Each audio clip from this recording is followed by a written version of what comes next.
Hello, everyone, and welcome to episode 19 of IP&O from home. We are, of course, as always, live from the couch in my room. We have a special guest today. We have Dr.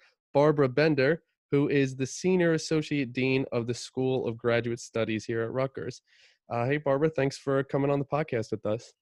Well, thank you for inviting me. And before you even go a step further, I'd like to thank IP&O for the wonderful work everyone in your division has done.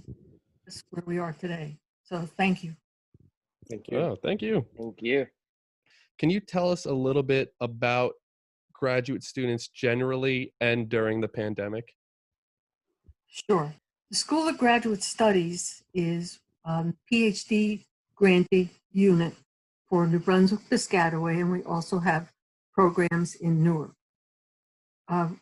Just as a bit of a background, we have about 19,800 graduate students at Rutgers.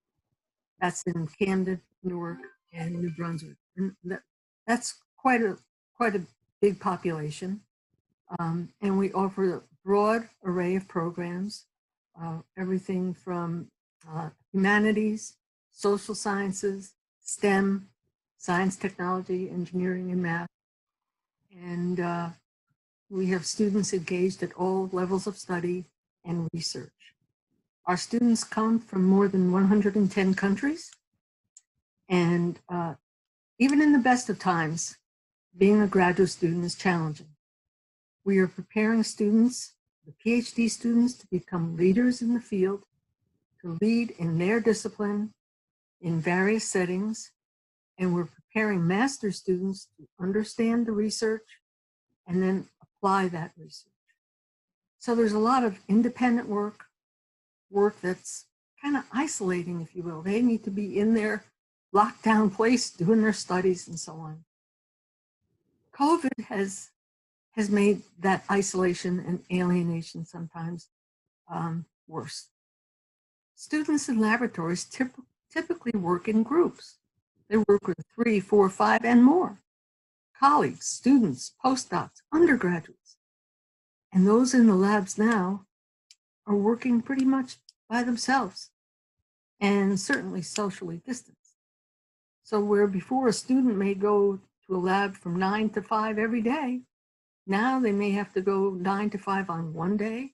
So another person could be in that lab by themselves the next day. So that's tough.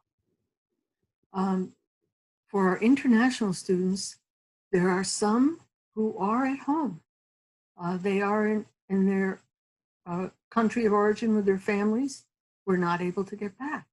There are others who are in the US, in our residence halls, who wanted to visit their families this summer, but were unable to do so. So what we're seeing is a lot of issues arising. There's financial issues. There's loneliness issues. There's depression. There's worry about the job market. And that's a worry for everybody right now around the world. And the one shining light for us as we think about these very serious concerns is Rutgers has marvelous services to help students get through these issues. We have wonderful counseling centers. And they're doing their counseling by phone right now and doing a great job. We have wonderful health centers. Our student life programs are robust, and more things are being added every day in terms of people being allowed to access services. So is it tough? Yes. But has Rutgers responded? Yes. With IP&O, your area, doing a fabulous job, letting us get into buildings when we need to, having studied the various videos and so on, so we learn how to wash our hands and so on. And the students appreciate those efforts. They really do. And those of us in the academic units really appreciate those efforts. Money is just such a huge problem. People have been getting funding. Even those students who are funded through Rutgers, they were also getting perhaps additional funding through their families, partner, spouse, someone. might have been giving them money. And now we're getting lots of emails saying, I no longer have financial support. Help. So that's a huge issue. And will be a continuing issue for some time to come. I can keep talking away if you'd like. I think that Well, was definitely a good intro. Yeah, John, you wanna?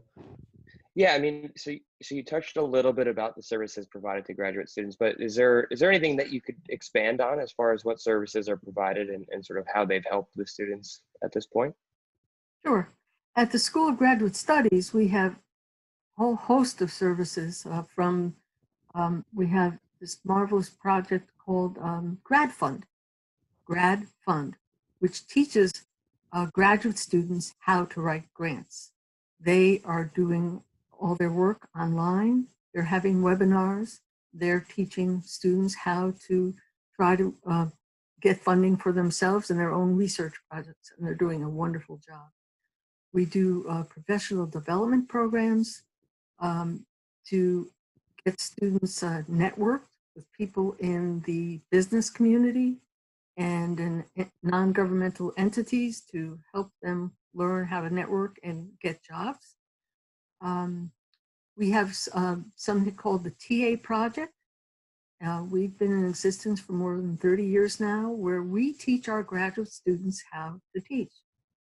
And our graduate students, our TAs, are among the most experienced people teaching online. Many of them had taught online before the COVID. So we are working with them on providing sessions and classes on how to strengthen their teaching skills to help move forward. So that's just talking about some of the services at the graduate school. At Rutgers, though, we have far more services even. We have a marvelous career operation where programs are presented now, of course, everything online to help students develop their CVs, their resumes, to help prepare for job interviews, how to network and so on. Very helpful group. They're marvelous. And as I already mentioned, the health services, and they're doing a great job. And it's my understanding that with new restrictions, people can start to use our various recreational facilities. That's what I understand so far. It's great. Thank you. Great. You mentioned the TA project. Can you talk a little bit about how that specifically functions during COVID? Yes.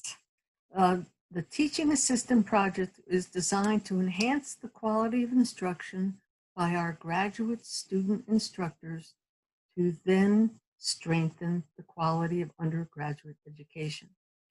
The TA project now is online, and we absolutely had a totally online orientation for all new TAs and new international TAs. Before, it had always been in person, with 300 people in a room, and then have breakout sessions in a traditional conference. And now it's all online.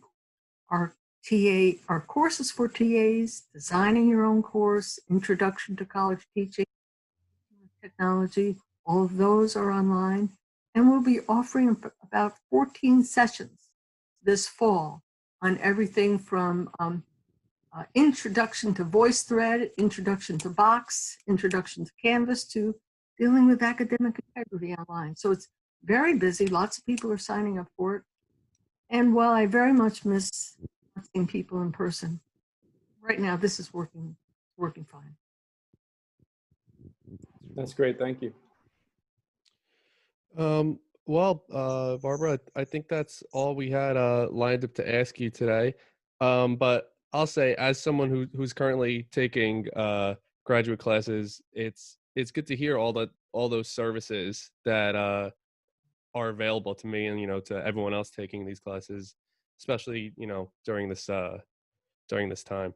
So thank you for coming on and for sharing all that information with us. And we'll give you the last word if there's anything else that you wanted to say. Well, I just would like to thank you again, all of you, for the work you do on a daily basis, for all your colleagues, the work they're doing, and for inviting me to join you today. This was fun. Take care. Thank you, Barbara. Thank you. Thanks, Barbara. Thank you.